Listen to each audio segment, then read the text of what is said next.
Cool. Israel tomorrow.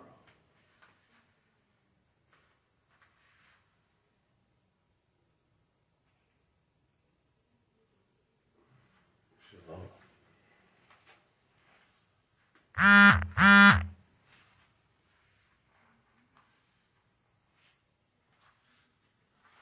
wonder what the real is, because it says people reacted to your real, but I don't even know how to make the real. Does the real just come automatically? How does that even work? Shalom, everyone. Praise the Almighty. Thank the Almighty for Zooms. It was a major blessing. Got an extra guest. A sister to the guest came on for a little bit. That was a blessing.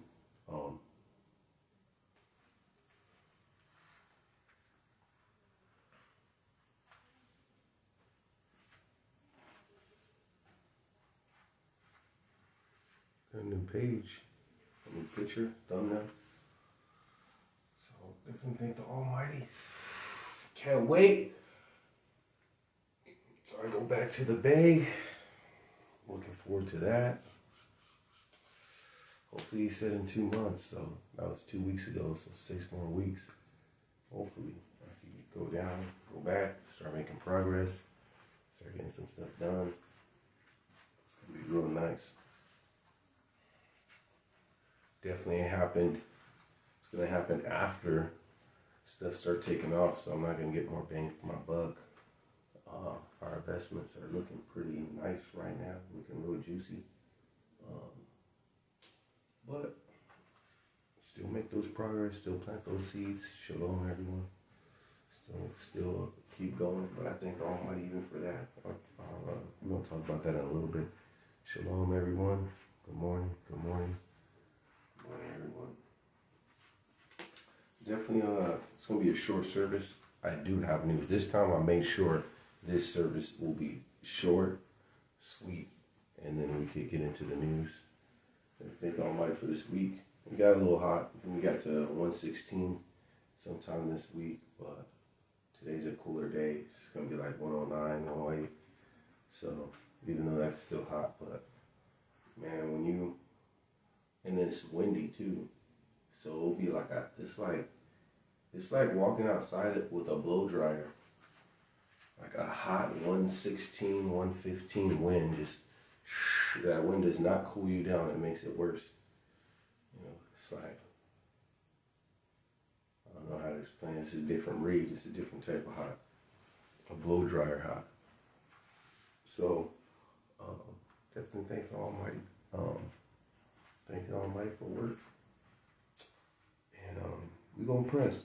I'm going to deal with the topic of a lady, a sister. She might be a sister. You know what I'm saying? I checked out her foundations. I'll have to ask her a couple more questions, but I almost probably 80% could say she's a sister in the Most High. You know what I'm saying? I'm not really sure how she was baptized, so I wouldn't say 100%. But she has similar foundations that we have. So I'll have to be more diligent before I just put a stamp of approval and call someone a sister of the Almighty or brother of the Almighty. I did that to my own detriment probably 2 years ago, dealing with these backstabbing sinners wearing fringes, but whatever.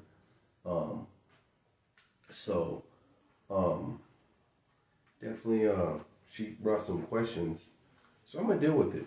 I'm gonna add a little extra to it, of course. We're gonna run with it. So the title of this message will be, actually, how much time we got? Oh yeah, it's about time. Title of the message: the outcome does not justify the means. I know in some situations, we talked about this a while ago, when they're like, well, the outcome justifies the means. But that's not the case with the Most High. We want to deal with that. So let's go to Romans. Before we get started. Welcome to True Hebrews United, the Almighty Yeshua. Yeshua love, holiness, instructor, discipleship, Joe Sargent, teacher Simon, about to get into the book as usual. Definitely give all honor to the Almighty, the creator of heaven and earth and all that is in therein. The author and finisher of our faith. He knows our beginning from the end and the end from the beginning. It says our thoughts are known from afar off. He knows our thoughts before we even think them. He knows every step we're going to take before we die, and every word we're going to speak before we say it, and every word before we die. The total amount of words before we die. He knows. He knew us before we were in our mother's womb. He knows what people's going to be saved, what people's not. And we just press because she does not know.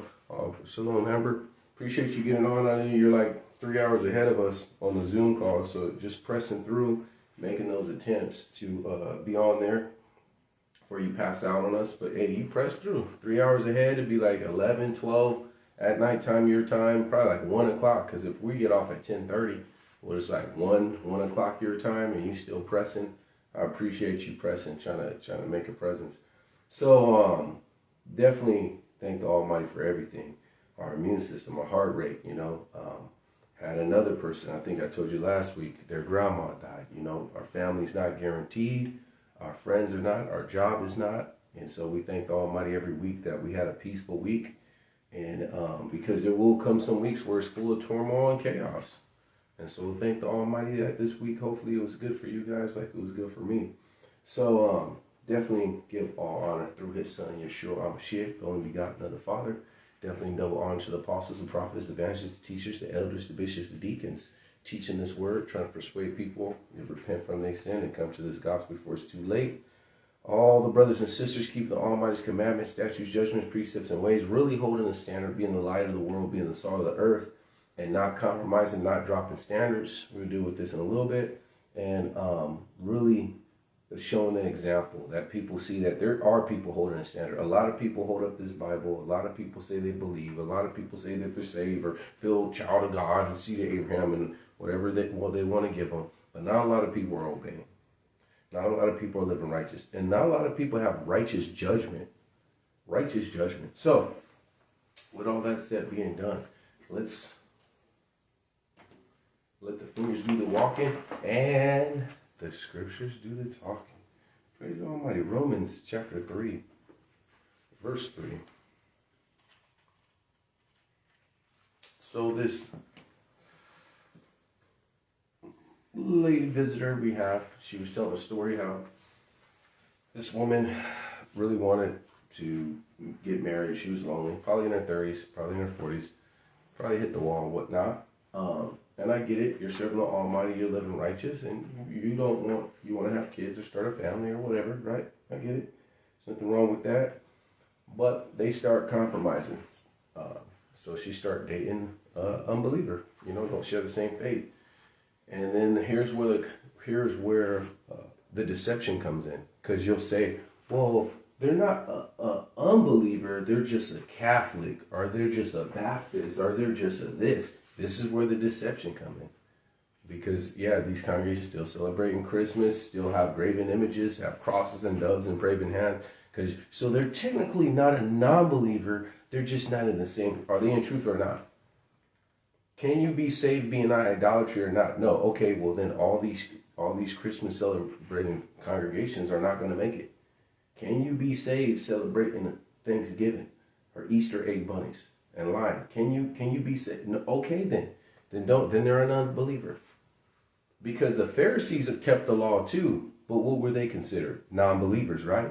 Because you don't believe. The Pharisees kept the law, and they called them the Antichrist. For there are many Antichrists. Anyone that says that HaMashiach didn't come in the flesh is the Antichrist, is the spirit of the Antichrist. He's not the man of sin, the Antichrist, like the man of sin coming in Revelation, but there are many Antichrists. And these people were keeping the law, but they were still non-believers. So you can still get these Christians or people even keeping some of the commandments, but if you don't believe all of the word, we don't get to pick and choose how much, that was done away with, and and it's okay to celebrate. No, they're still an unbeliever. He didn't look at the Pharisees and the Sadducees and the scribes as believers. They were unbelievers, and they were keeping the law. Some of them were living more righteous than some of you guys today.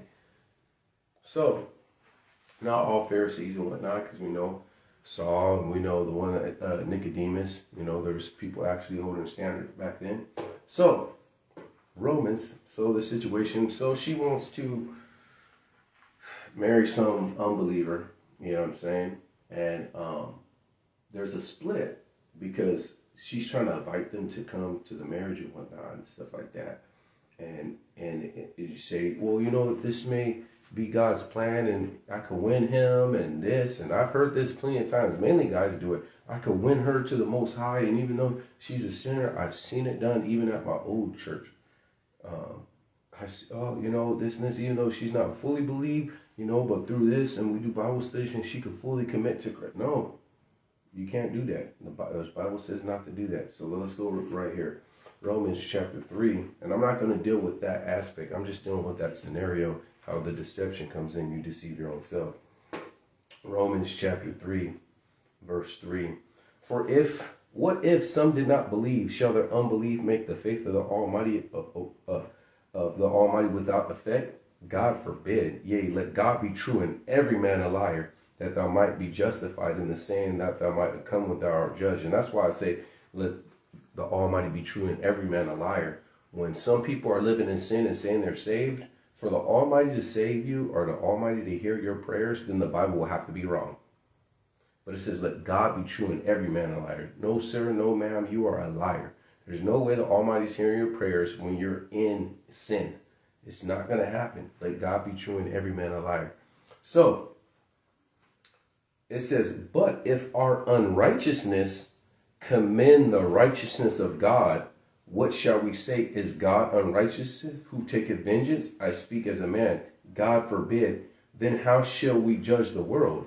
So he's saying, if I commit some sin, or I have to break a couple of commandments to get people to come to the righteousness of the Almighty, then isn't he the author of sin, or is that okay? He says, God forbid. It says, how can you judge the world if you're committing sin to get people to come to Christ, but you're trying to condemn sin at the same time? Let's keep going.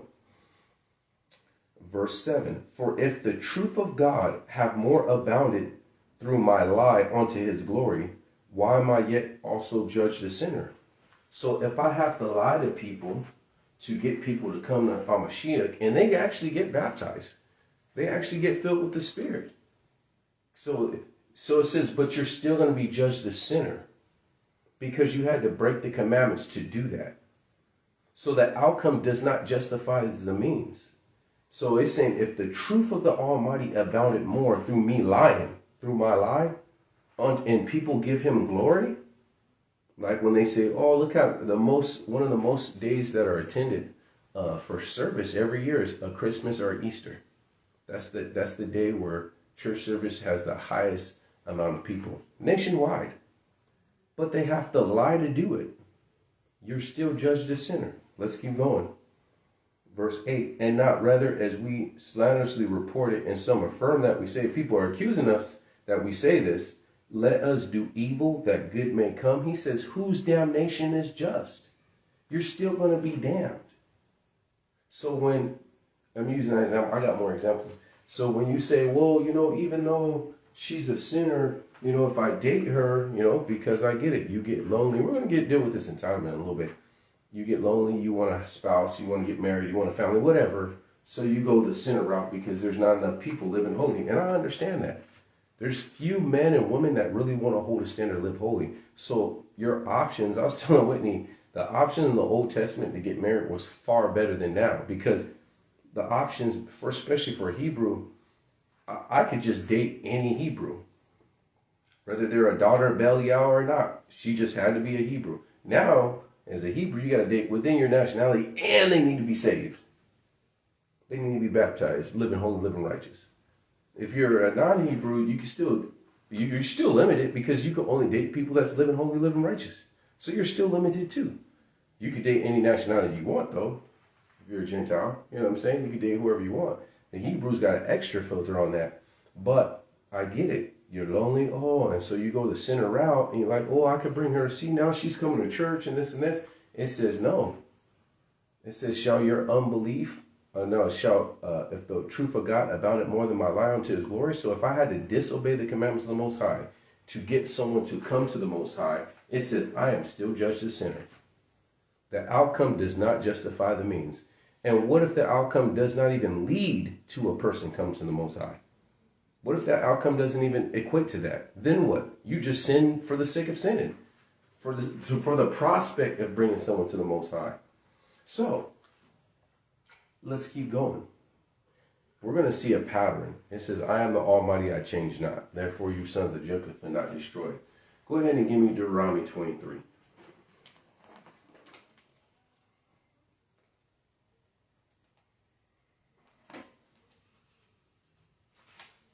Verse 17. Deuteronomy 23, verse 17. There shall be no whore of the daughters of Israel, nor a sodomite of the sons of Israel.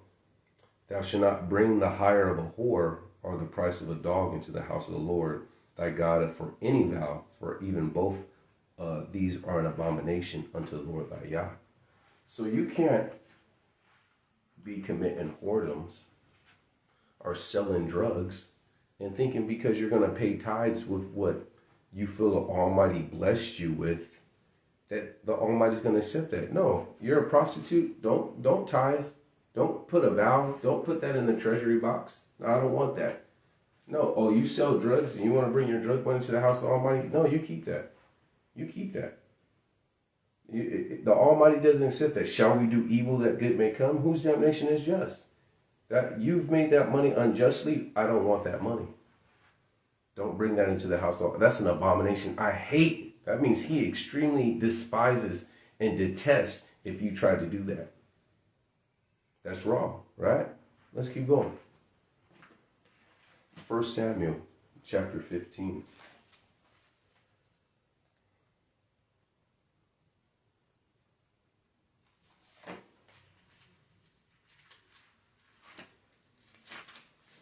I'm going to start at verse 1. Let's get it. Samuel also said unto Saul, the Lord sent me to anoint thee to be king over Israel. Now therefore hearken unto the voice of the words of the Almighty. Thus saith the Lord of hosts, I remember which Amalekite did, how he laid wait to him in the way when he came up to Egypt. Now go therefore and smite and utterly destroy all that they have, and spare them not, but slay both man and woman, infant and suckling, ox, sheep, camel, and donkey. And Saul gathered the people together and numbered them at Telem 200,000 footmen and 10,000 men of Judah. And Saul came into the Amalekite and laid wait in the valley. And Saul said unto the Kenites, Depart, get ye down among the Amalekites, lest I destroy you with them. For you shewed kindness to all of the children of Israel when they came out of Egypt. So the Kenites departed from among the Amalekites. And Saul smote the Amalekites from Haviah unto the coming down of Shur that was over against them. And he took Agag, the king of the Amalekites, alive, and utterly destroyed all the people with the edge of the sword. But Saul and the people spared Agag and the best of the sheep and of the oxen and of the fatlings and of the lamb and of all that was good. He would not utterly destroy them, but everything that was vile and refused they utterly destroyed. And it came to pass, the word of the Almighty, the word of the Lord came unto Samuel, saying, It repented me that I made him king, set up Saul to be king, for he has turned back from following me and have not performed my commandments, and grieved Samuel, and he cried unto the Almighty all night. And when Samuel rose up early in the morning, to meet Saul in the morning, it was told Samuel, saying, Saul came to Carmel, and behold, he set him up a place, and is gone about and passed on, and gone down to Gilgal. And Samuel came to Saul, and Saul said unto him, Blessed be thou of the Lord. I have performed the commandments of the Lord. Look at him. He kept back. He said, destroy everything. And what did he do? He didn't listen. He partially obeyed it. He did 90%, right? And Samuel says, What meaneth this beating of the sheep in my ears, and what loweth the oxen which I hear? Check this out. And Saul said, They have brought them from the Amalekites, for the people spared the best sheep and the oxen to sacrifice unto the Almighty Lord thy Yah, and the rest we have utterly destroyed. Oh, well, we kept this. Even though he said destroy everything, we kept this to sacrifice unto the Most High. Shall we do evil that good may come? Whose damnation is just?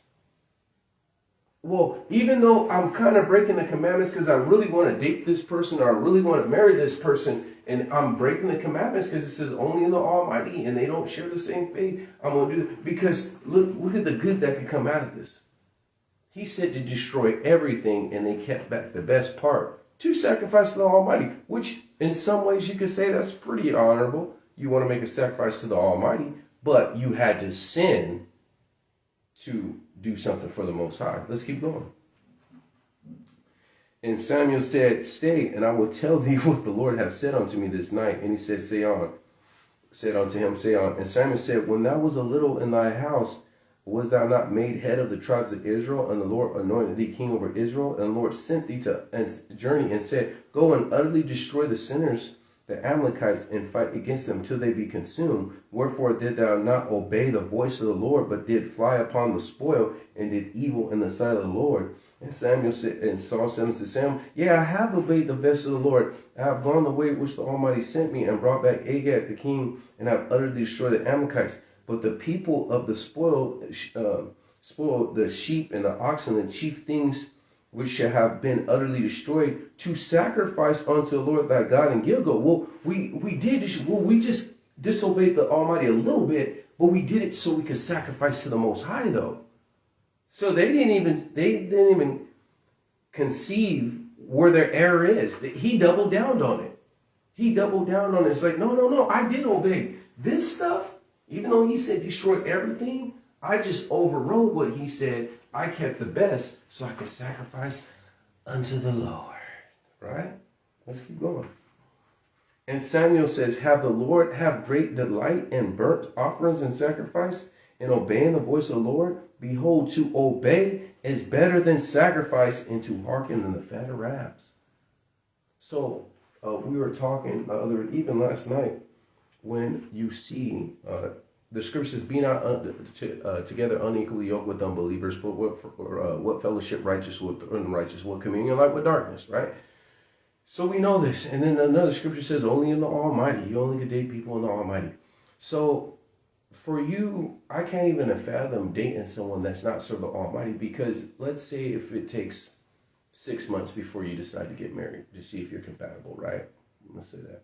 Then that means for 6 months you are outside the will of the Most High, because it says only date people in the Most High.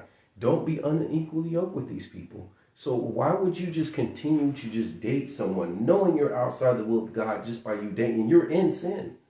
And you're perpetually being in sin. How could you do that and still have her? If you're married to the Most High, I was saying this last night. If I'm married, I already have a covenant with the Most High. I'm already in a marriage with the Most High.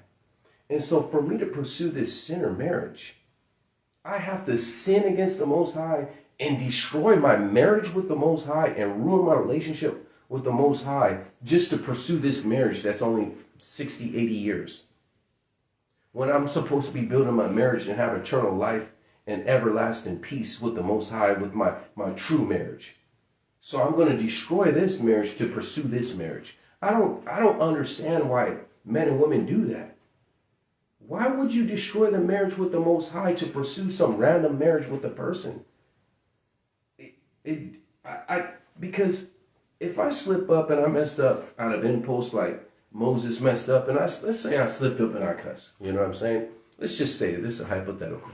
And it was out of impulse. It's like, oh man, I done messed up. Almighty forgive me. But how do you just continue to date someone and can perpetually be outside the will of the Almighty and really think you could pray every day? Really think you could fast? Really think you could go to service? And you think you're okay with the Most High?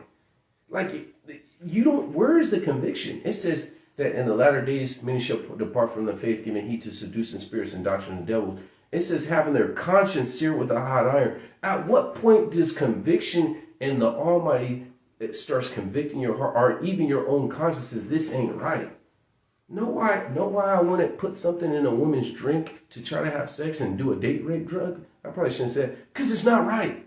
My mom raised me. That would just go against my whole conscience of taking advantage of or something like that. Like, it's just not right. At what point do you say, man, this ain't right? I went on, it would be like you go on one date with a sinner and you realize you don't really have nothing in common. they don't drink. She look good though, but she got a banging body, but I don't really drink. She kind of drinks. She smokes cigarettes. I don't really smoke. Or, and you realize like, dude, we don't really have that much in common. And then I'll be like, Almighty, forgive me why I go on a date. That's probably how it would happen. The conviction was set in, and you're like, bro, I'm not going to ruin my relationship with the Most High for this woman or this man. But they do it. And so then it brings us to the question, do you even really have a relationship with the Most High at that point? For you to get to marrying an unbeliever, that means you went to months of being outside the will of the Most High. Months of it. So at what point do you realize I don't even have a relationship with the Most High? Because it's impossible for you to have that. You can't perpetually just sin against the Most High and think you have a relationship with the Most High. You essentially just turned your back on the Most High to pursue some random marriage with some sinner. And just because they say they believe, we've read plenty of times, not everyone that says, Lord, Lord shall enter in, for many shall say, Lord, haven't I not prophesied in thy name and cast out devils in thy name and done many great works in thy name? And he's going to say, depart from me. I never knew you, ye that work iniquity. So we understand, it says, you shall know them by their fruits. There should be wolves in sheep clothing. He's always talked about false disciples, false preachers, false teachers, false apostles. So just because they say they believe doesn't mean they're a believer. They're still an atheist. Because at what point when you see T.D. Jakes and he's promoting homosexuality, or he doesn't go against it or whatnot, these people don't believe in the Bible. These ministers that are really sleeping with the other members' wives, they don't believe. They don't believe. They just use this to make money. There's no way you can sleep with another man's wife and say you believe. How did you get to this point? You're flirting. Conviction should already hit it in. Right after you start flirting her, is that all you need? And you give that little face like an innuendo, like whatever, right? That conviction should already hit in. At what point? At what point? So at some point, for even a woman or a man that pursues a sinner, it's almost like you don't believe the Bible. Because you're going to continue to go the wrong way perpetually, 6 months, 8 months, 2 years. I don't get it. I don't understand, man. I love the Almighty. I built and I got my roots grounded and I built my relationship with the Most High for so long. I'm not going to ruin my marriage with the Most High. I'm not for no vagina. I'll just go get a second wife. I'm not, that serves the Almighty. I would rather, even whether I'm single or I was going to pursue a second wife, I would rather get a woman that serves the Almighty, that say if average is a 5, I will get a woman that's a 4 that serves the Almighty. I will get a woman that's borderline unattractive like a 3 out of 10. Say average looking is a 5, right? Out of 10. Like that's a 3 plus that she serves the Almighty, because it says beauty is deceitful, but a woman that fears the Almighty would be praised. I would rather do that than get an 8, 9, and 10, bomb-looking face, bomb-looking body, but she's a sinner. Because I want to keep my relationship with the Most High. I'm not going to... It's anything that you put before the Most High becomes an idol.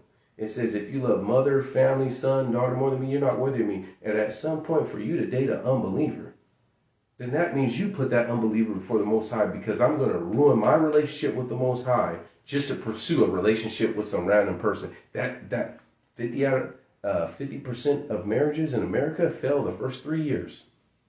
50% of them fail the first 3 years. So I'm going to risk all this just to do that. How would you guys look when a woman has been married and has 2, 3 kids with a man, and the old high school person that she got, what's the word for it? She got imprinted on, meaning when she was young, she released the most oxytocin with this man, and that relationship ended, and it didn't have closure, and she never got over this man, and it's 10, 15 years later, and he pops up on the scenes in her DMs like, oh, what's up, you want to chill? And she's willing to risk her whole marriage to go be with this whole guy when she was in her 20s or in high school that she never really got over, or she always stayed a crush, or she always liked, and risk committing adultery and destroying her whole marriage for this little fling. How would you look at that? How would you judge that? What would you say that is? And that's what you do when you go date a sinner. That's what you do when you go marry a sinner. You have a relationship with the Most High, and you're willing to throw it all away and go pursue some prospect. Go think the grass is green on the other side. It makes zero sense. Shall we do evil? And then this is where the deception come in. Well, they might could come to the truth. Shall we do evil that good may come? Majority of the time, they're going to get you to come to sin. Sinners are like zombies. When they bite you, they infect you. This is why it says, be not unequally yoked together with unbelievers. For what fellowship righteous with unrighteous? What communion light with darkness? This is why it says, be not deceived. Evil communications corrupt good manners. Let you be around people that cuss all the time. Pretty soon you might slip up and cuss because you're around profanity all the time. It's so hard for me to not use profanity because I'm in the construction field and they always cuss around me. And so it's easy for me. It's like I have to try twice as hard as probably someone else because construction, they cuss all the time. So sometimes even my mind will slip up and it's like, man, this, and I'm saying that. And why is that? Because I'm surrounded. I don't listen to music. I don't be watching stuff like that. I'm surrounded by profanity all the time. So it's, my soul is being vexed every single day versus the average person. Because you can't do that in corporate office, just using all that profanity, not like construction, right? So, back to what I'm saying, it says, shall we do evil that good may come? Whose damnation is just? Whose damnation is just? So, let me deal with some of these notes. We dealt with the Christmas and we dealt with the Christmas and the Easter and the Halloween, how they'll use this. Well, look how many people come to service. Look how many people want to give their life to the Lord through these services and whatnot. Shall we do evil good may come? And then I want to deal with the Halloween, because the Halloween actually bothers me the most out of all of the pagan days, is because they say, well, we still do Halloween, or we'll have our church have them dress up as biblical and we'll hand out candy, and so they'll still celebrate it. And then they say we want them to have a normal childhood. Yeah, most people are self-serving instead of y'all serving, so it doesn't even register. It probably doesn't even register what they're doing. You're probably right. So they're like, well, I want my kids to have a normal childhood. And that always bothers me, especially with Halloween, because it's Old Hallows Eve and it's the devil worshiping day, but all of it's idolatry. But because who told you that's a normal childhood that they're missing out? In sin, missing out in sin, a normal childhood is for a child to live righteous. It says it says that you teach them when they riseth up, when they layeth down, and when you walketh by the way. That's a normal childhood. Our norm isn't what the world. We are not of this world, and so their norm, the world's norm, isn't our norm. So they have normalized man being with man and woman being with woman. So what? We should let our kids do it. We should teach our kids it's okay.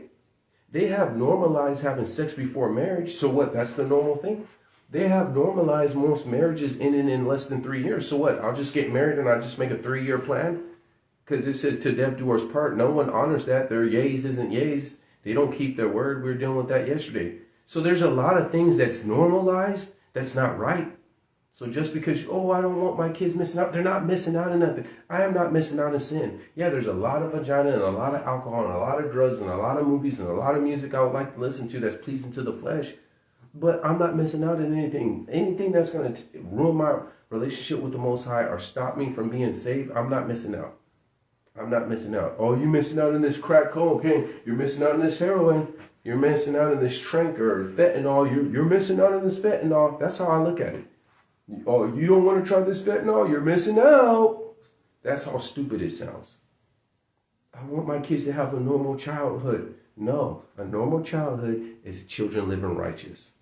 We are not of this world. And so whatever the worldly norm is, we don't take part of that. And that's the mindset you need to get. We are not of this world. We're looking for new heaven, new earth, and new Jerusalem. So this whole, they're missing, then they miss out. My kid wants to go to the prom. If they don't go to the prom, well, that's the norm. Then that's not the norm for a child of the Most High. That's not the norm for a child of the Most High. The norm is living righteous and living clean and being subject to the Most High. That's the norm. That's our norm. It says be a new creature, so we have a new norm. And I get it. When you first coming out of these pagan days, you're like, oh, and the kids, on Valentine's Day, you got to pull them out of school because you don't want them to see all these kids passing candy around and they can't get no candy and they can't get no treats and on Thanksgiving and Christmas and all this Halloween and they coming back to school and all these kids having wrappers, eating candy and they don't have no candy. I get it. But teach them at a young age, hey, they may miss out on this, but you didn't miss out on nothing with the Most High. And let them grow at a young age and watch these sinners enjoy the pleasure of sin for a season. And let them learn to suffer the affliction with the people of the Most High. Because it said Moses choosing rather to suffer the affliction with the people of the Most High to enjoy the pleasure of sin for a season.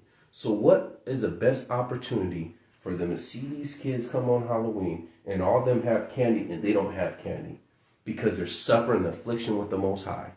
And their first learning experience of learning how to suffer for the Most High is just watching all these kids have candy and I don't have candy because I serve the Most High.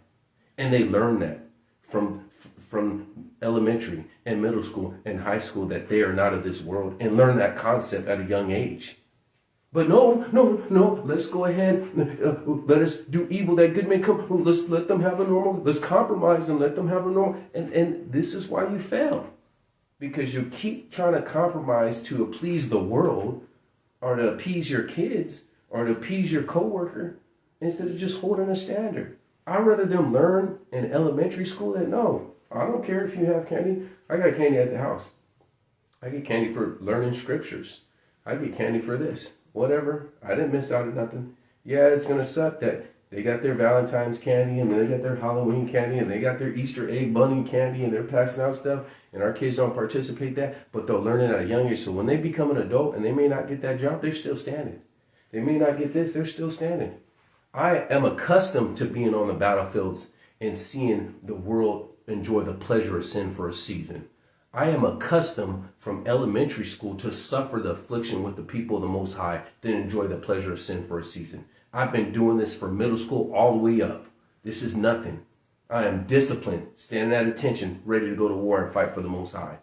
I am plug and play, ready to go soldier. When they turn 20, they're ready to fight for the Most High. And let them learn that instead of going the other way and dropping the standard. So doing with this marriage situation. Now, I see this on Facebook in this subject and scenarios where, well, I'm lonely and the Almighty doesn't want me to be lonely, or, the Almighty wants me to find someone to make me happy, or a husband or a wife. And this is what messes us up, is because we feel that we're entitled to things. And when you feel you're entitled to things, this is where you mess up. A scripture I showed the lady when she asked this question is Abraham. The Almighty promised Abraham a son. And so after so many years of him not having a son, his wife was like, well, just have a kid with Hagar. And because they wanted something so bad, what did they do? They did something outside the will. That wasn't the Almighty's will. He says through your wife, you're going to have a son. So let me go ahead and just drop a little standard. And it wasn't necessarily a sin for him taking on another wife and taking Hagar a wife. But that wasn't the promise he promised the Most High. And so what did they try to do? I'll just try to go ahead and find other means instead of waiting on the Most High. And I'll go ahead and have a child with Hagar, right? And then how did that turn out? It didn't turn out good, right? So these brothers, these sisters, there's not enough there or whatever. And so they go the sinner route. And they justify it, deceive their own self and say, well, the Almighty wants us to be happy and the Almighty wants this. Let's go to 1 Timothy chapter 6. Like people that break up, marriages dissolve, and you can't go get another one. And they're like, the Almighty doesn't want me to be lonely. I've heard people say this multiple times. The Almighty wants me to have a husband, or the Almighty. Who says that? 1 Timothy chapter 6.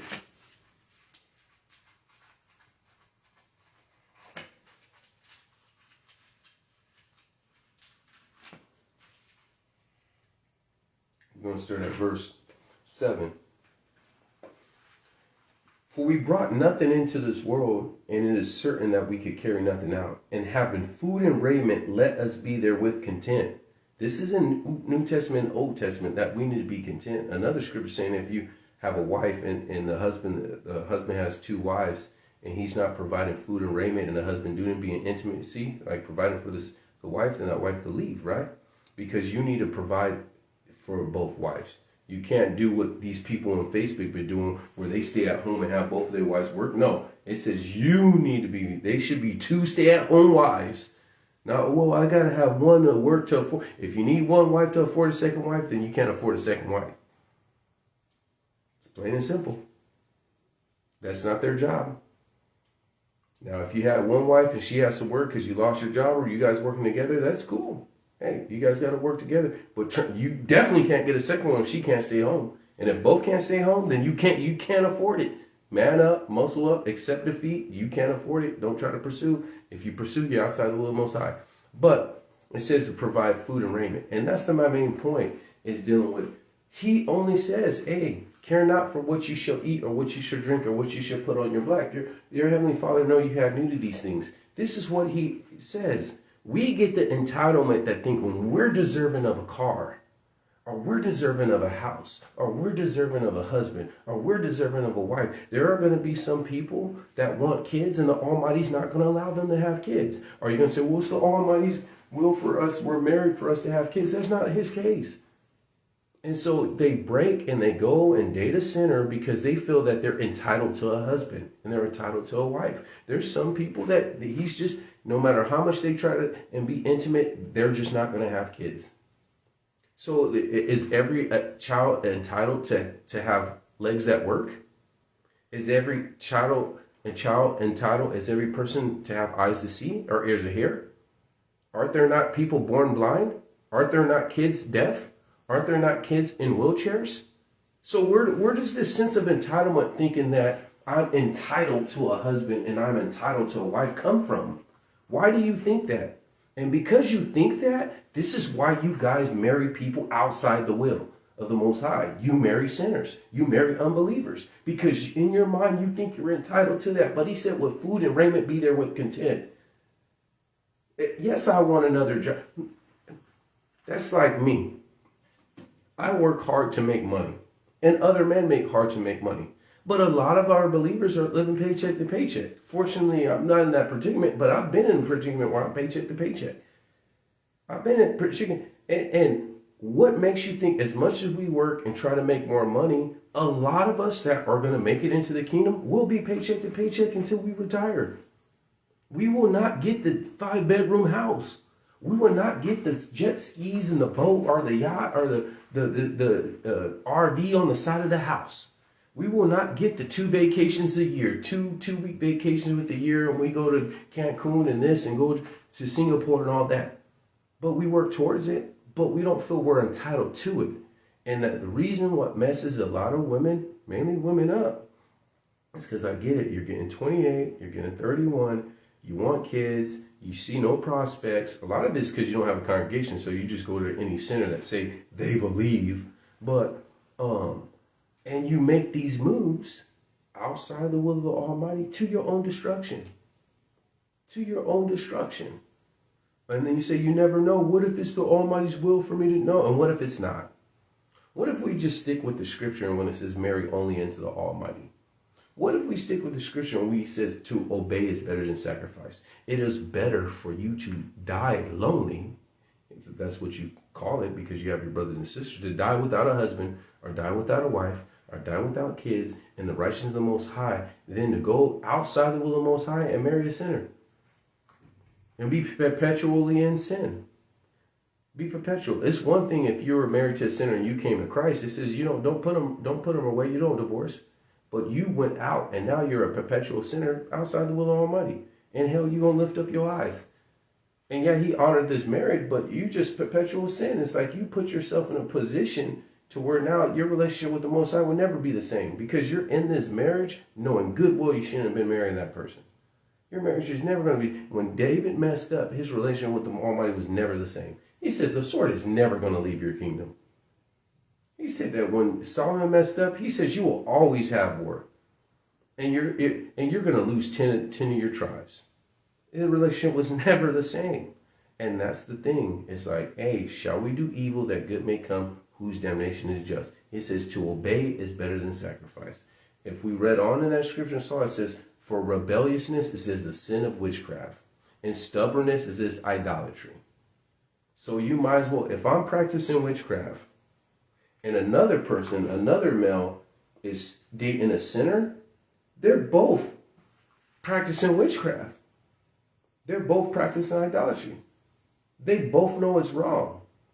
It says, for rebelliousness is as the sin of witchcraft. You are rebelling against the Most High to date an unbeliever. You might as well just get the Ouija board and talk to spirits at this point. What's the difference? What's the difference? You're being stubborn, and it's the sin is idolatry. You might as well set up your big old Buddha in your house and whatnot. Set up your Baphomet. You might as well, if you're going to be stubborn against the Most High. Just seek the Most High. I know it's tight for you brothers and sisters. You're getting up in age. You sisters out there, you're like 28, and 34, your high-risk pregnancy. The click is, you really want a relationship, but wait on the Most High. Some of the reason is because you guys don't have a congregation. And you guys don't fellowship with other congregations in truth. And because of that, your options are low. Your options are low. I've seen it at least 8-10 times where they rush, people on Facebook, rush to date some dude that wears fringes and says shalom. And they think he's a believer. And he doesn't have a congregation. So there's no elders or there's no person could co-sign that he's a brother in the Almighty to vet this dude. You don't know his congregation. Since he doesn't have a congregation, you don't know what he believes. Whether he smokes, whether this, Old Testament, or whatever, you don't even know. And at any given point, if he disobeys, who's the elders or who's the bishop or who's the ministers that could come and correct that brother and be that brother's keeper? No one. He is a renegade. He is solo. So then you just trust, having extremely blind faith, that this man's going to do right by you. But if he was doing right, he would have a congregation and be a part of something that the Almighty told him. It says they set elders in every city. And then now when it destroys, then I hear him, man, I'm done with these Hebrew Israelite, man. I'm done. These Hebrew Israelite, oh, this and this and this. I'm done. I'm leaving. I ain't being no Hebrew Israelite. I see them all the time say that stupid stuff simply because you chose trash. And then you'll ask them, do you have a congregation? No. Did that guy have a congregation? No. See, if someone comes and says, hey, I'm a Catholic, you go like, okay, I'll visit your church. And then you realize, oh, this is what Catholics believe? I can't date you. But, oh, I'm a believer. Okay, what does that entail? I believe. Well, what does that mean? Some belief. Okay, what does that mean? The word, I believe. And that's it. Oh, I'll marry you. To your own destruction. To your own destruction. I don't get it. So, back to this entitlement thing is, don't think that just because you are a woman, you are entitled to a husband. And just because you're a man, you're entitled to a wife. We want things all the time. I want to leave an inheritance to my children's children. Yes, I may get it. Yes, I may not. I want to not. I want to live to 120 and I want to be a grandmaster grandpa. I want to see my son, his son, his son, and his son.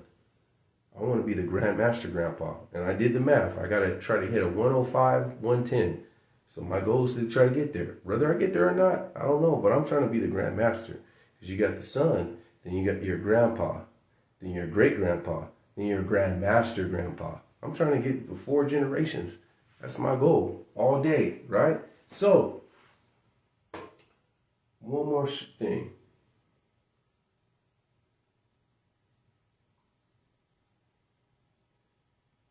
We got to deal with the news.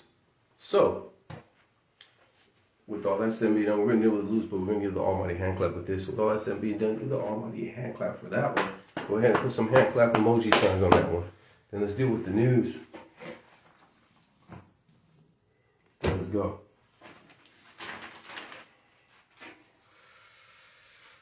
More job losses again. More job losses again. So first I want to deal with, they say the economy, and I'm telling this because we need to be preppers. I keep telling you, you guys need to prep. When you go grocery shopping, 1 can of fruit, 1 can of meat, 1 can of vegetable. Buy your 20 pounds of rice and beans and cornmeal and cornstarch and whatnot. Go ahead and do what you need to do and start trying to be self-sufficient. I already tell you guys to leave out of Babylon already. We already know that. I always push that. Try to be self-sufficient. But They say it's stable, but it's not stable. They're lying, just like they lied with the economy being not in a recession. When it's 2 quarters of negative GDP growth meant a recession, and that happened back to back to back to back to back, and they just changed the definition. Rite Aid closing all 1,200 stores. CVS in 2022 closed 900. They're closing another 200 in 2025. GameStop closing 500 stores more after the stores they closed last year. 500 stores, and they're closing more shortly. GameStop got destroyed because the gamers got selfish and they wanted you own nothing and be happy. And so all their games are becoming more and more downloadable to where you can't even take your game and play it at your friend's house. They're being greedy. And that's what's crushing GameStop, is because the game developers are being greedy. So they're going to have a hard time. Estimated for 2015, 15,000 stores are going to close in America in 2015. 15,000 stores. That has more than 15,000 employees, right? Let's say each store has 10, and that's on the light part, because once I get into this. All right, so some of these include Party City, Big Lots, Walgreens, 7-Eleven, Macy's are on this list. Advanced Auto Part, 500 stores. The reason why I say that is Advanced Auto Part, because the average person, do-it-yourself, DIY, do-it-yourself, the newer cars are being so complex to where it's harder and harder to buy the tools to fix these cars, reach it, and it's so complex to where the average person can't fix a newer car. They can't. There's too many sensors, too many things with the newer cars to where the average person can't fix their cars. So by default, these auto parts stores are losing money. And they're so greedy, kind of like the game developers, is they're trying to make it to where these cars are so advanced and so difficult, the regular mechanics can't afford the tools or can't fix the cars. So they're trying to make it to where you almost have to take it to the dealership. You can't, well, the dealership's going to charge me $1,000. I'll take it to the mechanic. They'll charge me $300. You guys know the dealership is like 3 times more expensive than just taking it to a regular mechanic. But they're trying to make it so difficult to where only they could go, because only they could get the parts, or only they got the sensors, and the regular mechanic can't get that or can't order that.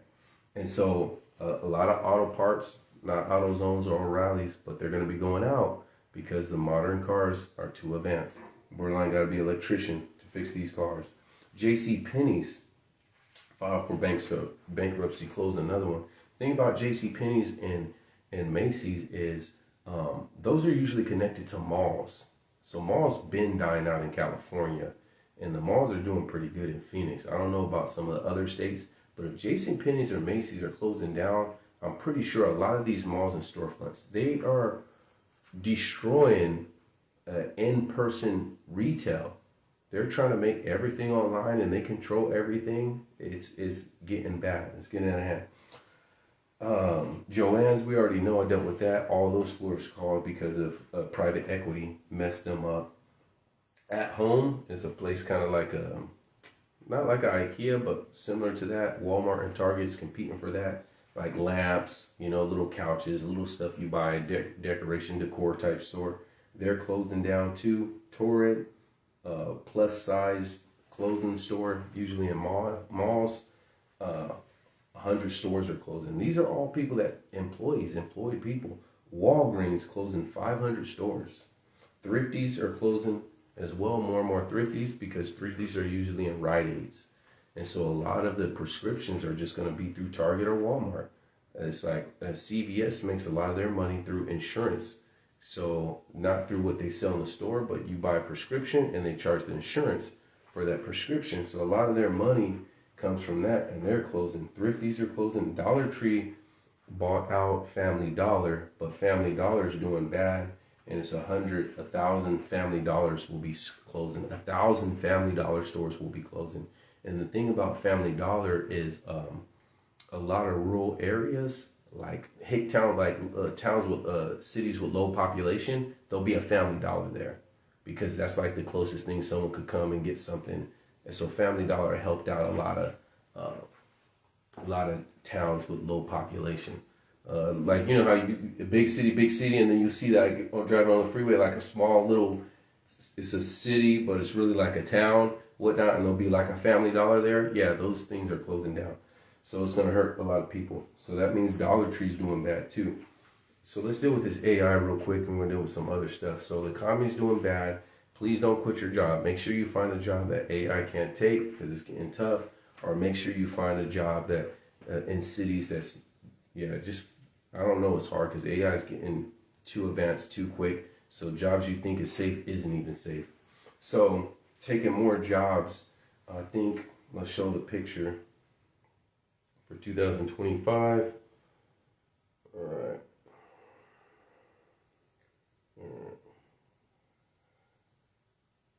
All right. AI is expected to significantly impact the job market by 2025, with both job displacement and creation occurring. The World Economic Forum projects that AI and automation could lead to the displacement of 85 million jobs by 2025. 85 million jobs will be replaced, but also create 97 million new roles. Not roles by humans, roles by AI. So this shift would likely involve transformation of types of jobs available, with the decrease in roles requiring repetitive tasks and increase in roles requiring human skills like creativity and problem solving, which that doesn't even make sense because AI is doing the problem solving and AI is doing the thinking. So let's keep going. 85 million jobs are going to be taken worldwide, though, obviously. So Amazon has a robot or whatnot, AI called Vulcan. It's going to be taking over 75% of their stuff, of their workforce with packaging. There are little things where they could fill. It could actually fill things and have dexterity, and it could do the packaging, and it does it better than humans. Tesla has Optimus robot for commercial, like a humanoid robot, and it could be in your home. They're trying to make AI cheaper than buying a car. Pretty soon you can have AI in your home. I'm going to come back to the AI again. Klarna, Afterpay, and Affirm. I didn't really know too much about that, but that's kind of like a renter center, but it's like buy now, pay later with your card, and you could buy groceries and then just pay it back in 4 payments. And they are doing that. But Klarna, which is the big one, they lost 150 million. So now what they did is all 3 of these people are putting their report into the credit agency, which is going to mess these people up. Because now with how they're doing the credit now, they're going to make the poor. It's really going to affect the minorities the most, because now a missed payment or a late payment can knock your credit score quite a bit down. And so 41% of people that use Klarna, Afterpay, or Affirm admitted to at least missing 1 payment or being late on 1 payment. And so now that's going to affect the credit score. So a lot of people is going to be having bad credit pretty soon. And the worst part about it is inflation in the economy and the job loss and the AI is so bad that people are using that just to buy groceries. So you could buy something for let's say $2 and just do 4 payments of 50 cents. It's like that, that card or however it works. It doesn't matter the price. You can buy now, pay. If you want a lollipop for 25 cents, they're going to break it down to 4 payments. But people's been using it so much that maybe their payments are $100 a week, or I don't know how it works, right? Because that's a little bit, and that adds up, like the 99-cent store or like Family 5 and below. It adds up very quickly. So people with no self-discipline, hey, they're done. That's why I thank the Almighty, I serve the Most High, because we learn how to manage money better and learn self-discipline, and we're not caught up in consumerism, and we're not materialistic, because the Bible teaches against being materialistic and consumerism, and about helping out your brothers and sisters, and with food and raiment be there with content. And because of that, we don't make a lot of mistakes that the world makes. We don't do that, because I'm not trying to buy the car to have an image of wealth and money. If I buy a nice car, I want a nice car and I want nice things to give the Most High and enjoy the fruit of your labor. But we don't buy it to impress or to have status or to have clout amongst the world like the world doesn't. I'm not buying Oakley. They say, oh, these are some Oakley glasses. I spent $800 for these glasses. You spent $800 for a piece of plastic. I could go to the swap meet and find some glass that look pretty similar and then spend like $50. And well, these are Polaroids. I could get some polarized glasses. These are transitions. I could get some transition glasses, and I guarantee you it's not going to cost $1,200 just because you have this stupid thing that says Oakley on it. I guarantee you I can find a nice looking watch that doesn't have to cost $35,000.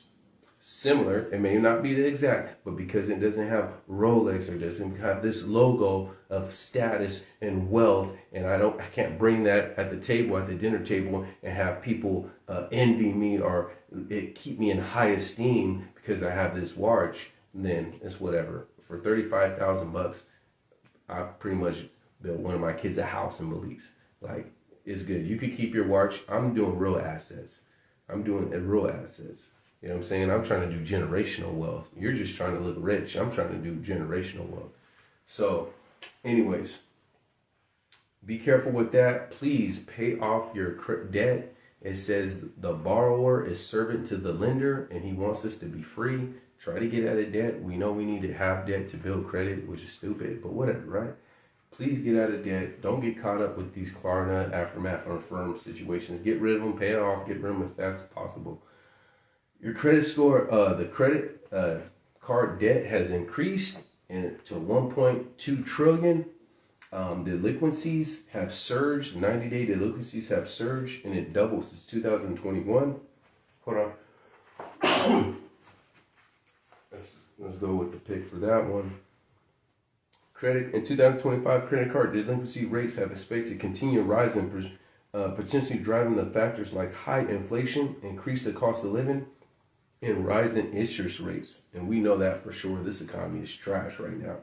So more people are in debt, more people are financially irresponsible, and more people are responsible, but because of inflation, my rent went up $400, or HOA went up $400, or my mortgage went up $400 or $600, and my groceries that I could get for $200 cost $300 every single week. So that's an extra $400 a month that I'm not getting paid on the paycheck. I just got a 30-cent raise or something.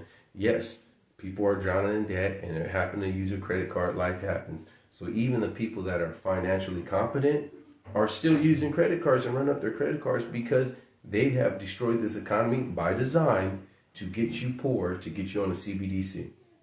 Let's keep going. Car repos have been going up too. Car repossession rates have been on the rise, with 2024 seeing the highest number of repossessions since 2009. The surge reflects an increase in financial strain on consumers.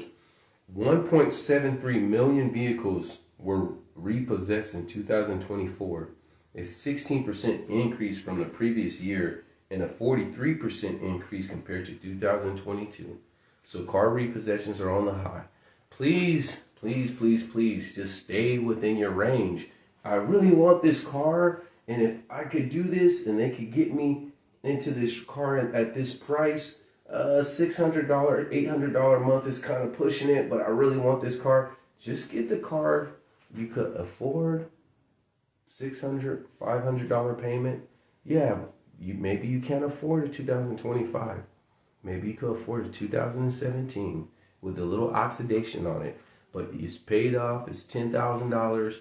You pay it off quick, and it's paid off. Live within your means. Live within your means. Or you really want this car, and I'm going to get this car into a range that I can't afford, and it's $500 and I can afford it. But now they got me on a 7-year plan, and the interest rate is I'm paying double. They have messed these people up. They put them on a 7-year plan, and even though the car, this happened to my buddy's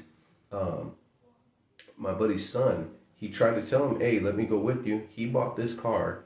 He put $3,000 down. It was $26,000. But after his interest rate, and they got him to the payments he want, he's going to be paying like $56,000. He's going to be buying the car twice. So yeah.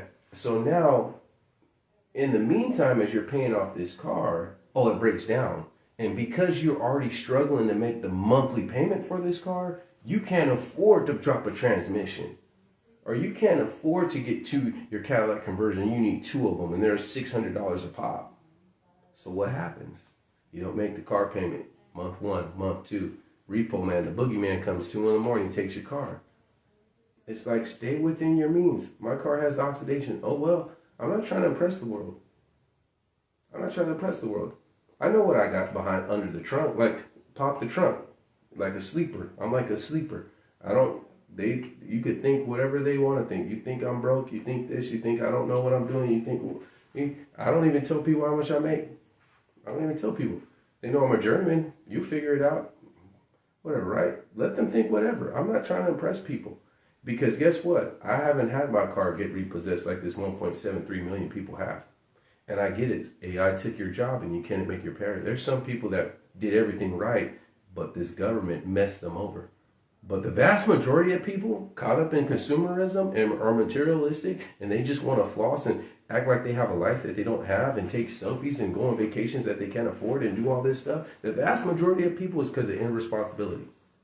So let's go with the American paycheck has less buying power because of inflation. We already know that. If the inflation is up 8% per year and you're not getting an 8% raise per year, you're actually losing 8% on your paycheck. That $1,000 don't go as far as it did last year.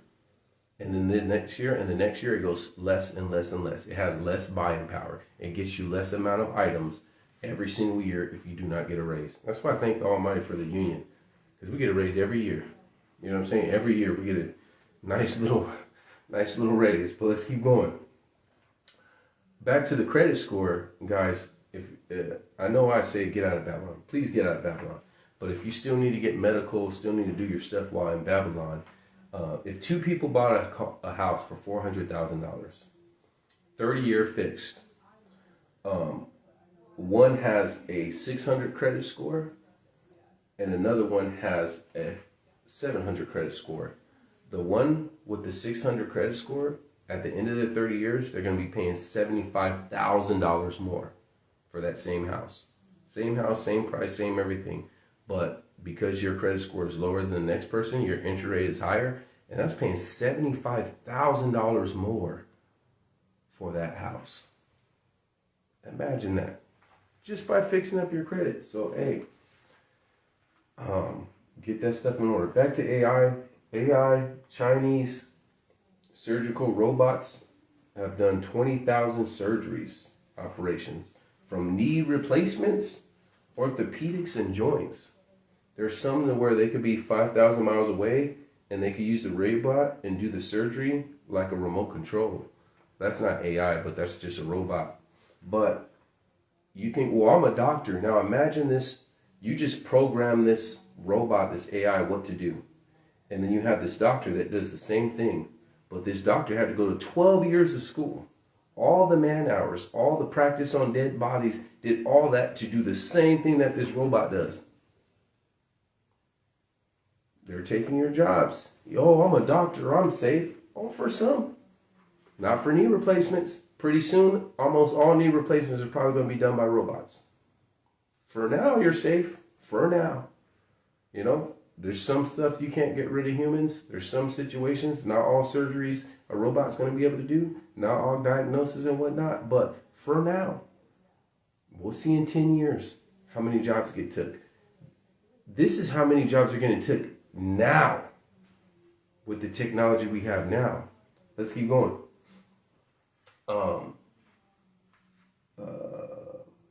Another place, I forgot, I think it was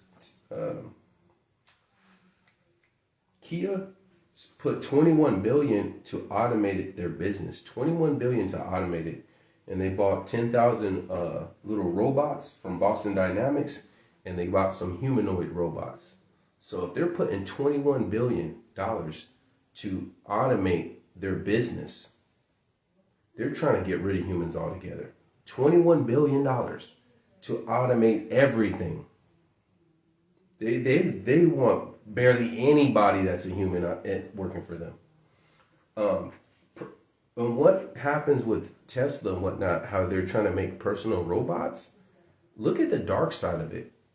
What if I have a personal robot as a bodyguard? Or what if I have money and I can have personal robots with AI as my own military militia? Like I have 10 of them. Just what if you just have a personal robot standing as a guard at your house now? What if they make whole armies of soldiers of robots? And know how they teach them? They'll put a human in a suit and they'll have a human do a backflip. They take all those sensors, they put all that information into the AI. Now that human robot could do a backflip. They'll have them do a cartwheel. They'll have them do dances, all those little dances those robots do. So what happens when they teach that robot how to do jiu-jitsu, how to do kickboxing, how to do a boxer, how to be a boxer? What happens if they program that robot how to do that? What happens if they have people from Navy SEALs or Delta Force, and they have all the sensors, and they have them do QCB, or close quarter Q combat? Yeah, QCB or something? Close quarters combat, there you go. And then they're kicking indoors and they raise it. What happens if they teach the robot to get their pistol out and be able to shoot targets before you can even raise your shirt to pull your pistol out to defend yourself from this AI robot coming to your house because you're a prepper or whatnot? It's just faster than you.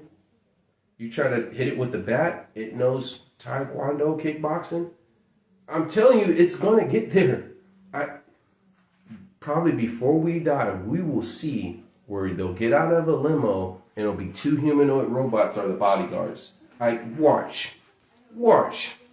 It'll be at least 1 AI robot that's a bodyguard and then maybe the other 2 are humans.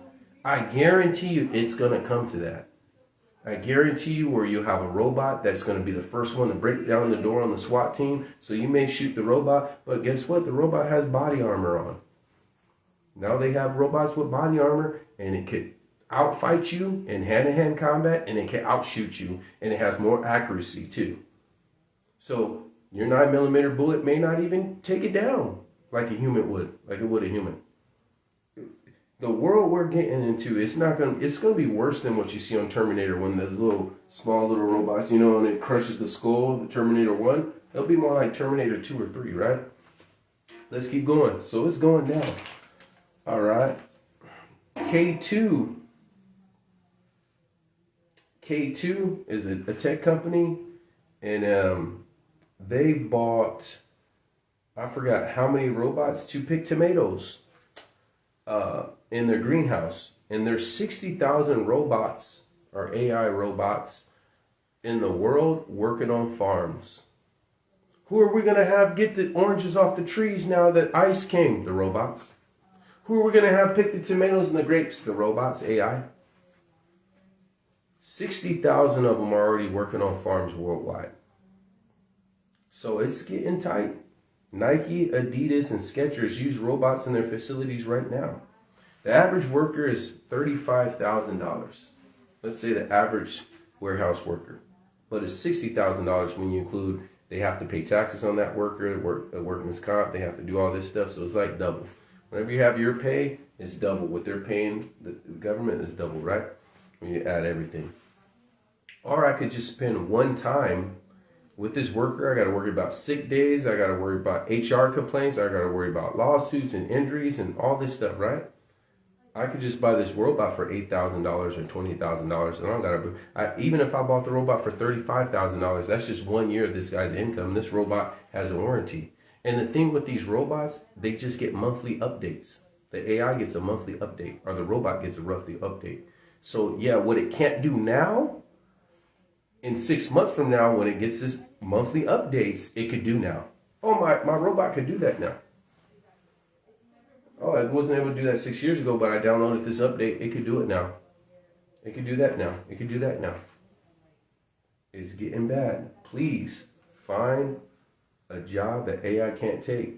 Like coding, you're done for. Microsoft is going to lay off another 10,000 coders and software engineers from AI. Another $10,000, Microsoft. This economy is trash. Get out of Babylon. Get some land. Live. Get to the point to where you're fully self-sufficient. If you're saying you're a believer, this is what you need to get to. They're coming for your jobs. They want you stuck on a CBD system where you need to depend on them for all their substance, programmable money that can expire, or you can only buy this, or you can't buy ammo. They're coming after you. So the saints of the Most High, we see this stuff coming. It says, watch and pray that these days don't catch you unaware. If you see this stuff coming, make your moves. If you think your job we have a guest. She teaches English online. She teaches English to like South Koreans and stuff like that. And she says she wants to get out of it because they're starting to use AI. Because you know the AI generated people that talk and make the little commercials on YouTube and whatnot, they're using AI to look like a human. Some of these AIs they're doing, it's almost hard to tell that it's not a real person. So they're using AI that looks just like a human, sounds like a human, and can answer questions. And it's like a chat box because they have the AI to where you could text people and they chat with you, and it's not even a real person. And people treat it like it's a real person. So they're using AI to teach people English now. So all those teachers that are teaching English to foreigners or whatnot, it's only a matter of time your job's going to get took too. Customer service, pretty soon it's going to be all AI, automated. It's getting bad. Put yourself in a position. If you think that, if there's even a remote chance that you think, find jobs that you know AI can't take. Look it up. Something's technical. Like, you know what I'm saying? Find some stuff that's going to take a while until you can get your stuff, get out of Babylon, set up shop, and be self-sufficient. So, with all that said being done, keep standing. Don't drop standards. Give the Almighty another hand clap. Shalom.